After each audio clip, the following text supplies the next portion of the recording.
باشین و مثل همیشه پر انرژی و آماده در واقع گوش دادن به این ویدیو باشین. امیدوارم که این ویدیو کلا به دردتون بخوره. حتما سابسکرایب کنین و برام کامنت بذارین، نظراتتون رو بگین. واقعا خوشحال میشم و از داشتن شما به خودم میبالم.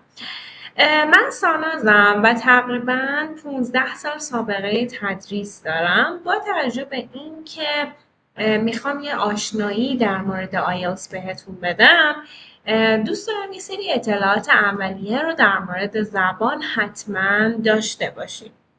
میدونیم که زبان یه پروسه خیلی طولانیه. اینکه من بخوام زبان رو توی بازه زمانی خیلی کم یاد بگیرم یه چیز غیر معقول و نشدنیه. وقتی که ما مدرسه میریم میدونیم که همیشه برای هر چیزی باید وقت بذاریم، یعنی آموزش در واقع یه چیزی هستش که تو همیشه باید براش وقت بذاری.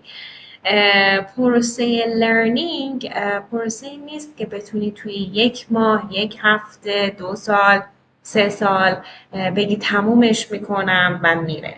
ضمن اینکه من یه نکته رو میخوام بهت یاد بدم، اینکه یعنی بهت در واقع گوشزد کنم که هر چیزی مثل موسیقی، مثل ادبیات فارسی، مثل زبان مادری خودمون که حتی دائما داریم میشنویم و دائما باهاش در ارتباطیم، از وقتی که متولد میشیم پدر مادرای ما تو گوشمون فارسی صحبت کنن و اینکه خب دائم این قضیه برای ما اتفاق میفته و ما باهاش در ارتباطیم. هنوز هم سالیان سال که گذشته هنوز زبان فارسی رو اونقدرها که باید بلد باشیم واقعا بلد نیستیم. چقدرش رو میتونی به خودت بگی بلدی؟ خداییش خیلی ما زبان فارسی رو اونقدرها که کامل هستش باید بلد باشیم بلد نیستیم.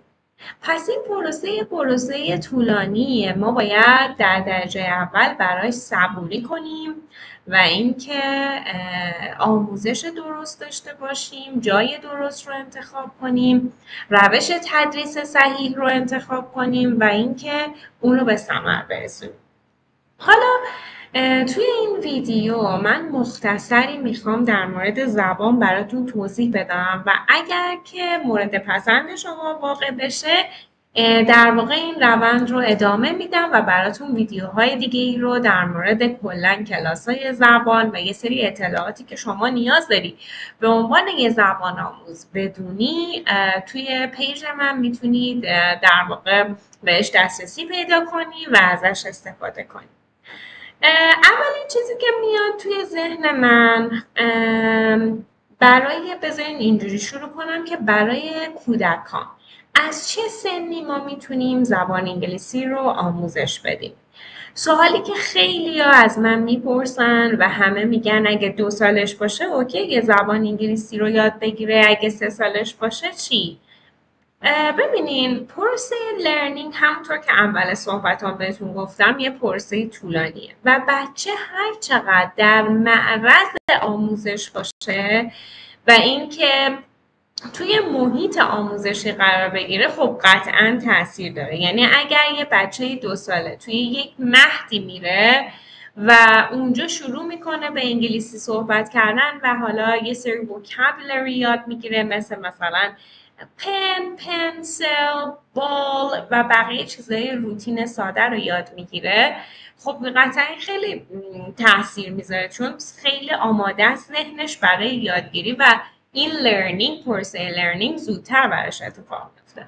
پس اگر ما یه مهد 2 زبانه میذاریم یا یه جایی میبریم که خیلی راحت میتونن در واقع زبان رو یاد بگیرن خیلی هم خوبه. چرا که نه؟ بچه ها هر چقدر سنشون کمتر باشه و برن توی محیط، حتی توی خونه نشستن مثلا میزنی یه کانالی یا براش موسیقی پلی میکنی یا حالا از روی مثلا فلشتون براشون یا گوشیتون از توی یوتیوب هر چیزی مثلا براشون پلی میکنی، خب این باعث میشه که اون کودک زودتر یاد بگیره. بنابراین این از بچه‌ها که از چه سنی میتونن زبان شروع کنن هیچ وقت ما نمیتونیم بگیم مثلا دیگه بچه 1 ساله رو در واقع نمیبریم کلاس زبان بذاریم، ولی دیگه از 2 3 سال به بعد همطور که شما خودتون باهاش شروع میکنین در واقع صحبت کردن و اینا، اون خودش یه کمک خیلی خوبه برای بچه‌ها که گوششون میشنوه و ذهنشون آماده میشه. دومین نکته که میخوام بگم که حالا خیلی هم نمیخوام از این شاخه به اون شاخه بپرم، میرم سر موضوع اصلی خودم که آیلتس باشه و ربطی به بچه ها نداره. اینه که ببینیم بچه ها زبان لیول های متفاوت داره، گروه بندی و دسته های متفاوتی داره. یعنی چی؟ یعنی گروه زیرو بیگینر داریم، یعنی گروهی که کلا حتی الفابت رو هم بلد نیستن، یعنی الفباشون رو هم نمیتونن بنویسن، ABCD رو باهاش آشنایی ندارن و صداها رو نمیشناسن و اگر مثلا یه کلمه مثل حتی فارسی فینگلیش میخوایم بنویسیم، مثلا بگیم سلام، نمیتونن تشخیص بدن که SALAM میشه سلام. بنابراین اینا زیرو بیگینر ها هستن که نیاز دارن در مرحله اول الفابت رو یاد بگیرن و اینکه آشنا بشن با الفابت. گروه بعدی میشه A1 که در واقع گروهی هستش که دیگه حالا میاد از بیس، از دوره ابتدایی در واقع بیگینر و elementary شروع میکنه زبان رو یاد گرفتن و توی این دوره با کلمات آشنا میشه، اینکه خودش رو بتونه معرفی کنه آشنا میشه، اینکه در مورد یک کارش صحبت کنه، اینکه چی میبینه تو کلاس، اسم این چیه و حداقل‌های چیزایی که باید بدونه رو یاد میگیره، صداها رو آشنا میشه و کلا یکم راه میفته، یعنی انگار که مثلا تازه داره موتور استارت میخوره و شروع کنه به حرکت کردن. مرحله بعدی میشه A2.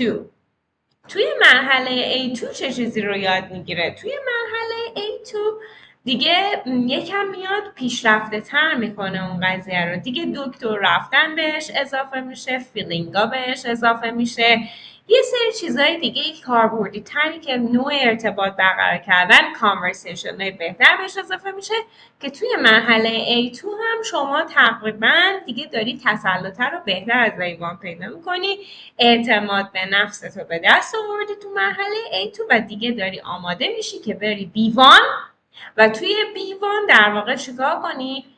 دیگه بهتر کنی، دیگه موضوعات خوب بهت بدن و همه جوره بتونی ارتباط برقرار کنی. پس ما از زیرو بیگینر داشتیم، بیگینر، بعد elementary و بعد از elementary pre intermediate که در واقع میشه یه چیزی بین A2 و B1 که توی این لول شما چی میشین؟ دیگه اعتماد به نفس رو که به دست آورین، دیگه دارین دامنه لغتتون رو میبرین بالاتر، گرامرهای پیچیده تری رو یاد میگیرین، در مورد موضوعات بهتری میتونین صحبت کنین و حتی یه جاهایی میتونین نظراتتون رو بگین، یعنی بگین موافقین، مخالفین و یا چی. مرحله بعد از اون میشه B2 که بعد B1 در واقع میشه یه چیزی بین بعد از pre intermediate که تموم شد intermediate و upper intermediate، ولی بیشتر B2 intermediate هستش.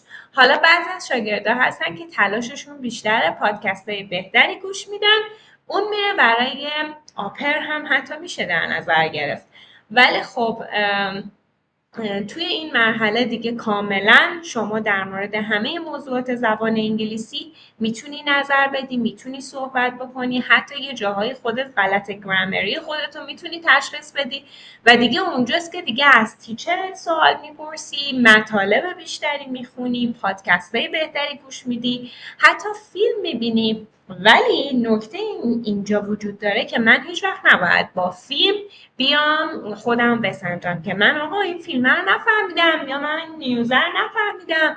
خب نه، این در واقع نشون دهنده این که نالج زبان تو چقدر نیست، این احتیاج به زمان داره و اینجایی که من میگم هیچ وقت disappointed نشو، هیچ وقت ناامید نشو.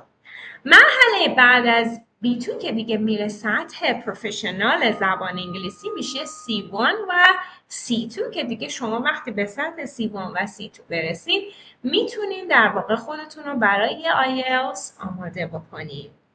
و بعد نکاتی در مورد IELTS وجود داره که توی ویدیوهای بعدی براتون کامل توضیح میدم. این فعلا آشنایی با زبان انگلیسی و آشنایی با لول های انگلیسی بر اساس CFR بود برای دانشگاه کمبریج. امیدوارم که این ویدیو به دردت بخوره. شیر کن با دوستات و ویدیو رو ادامه بده تا یه سری نکات عالی رو در مورد زبان یاد بگیری. بای.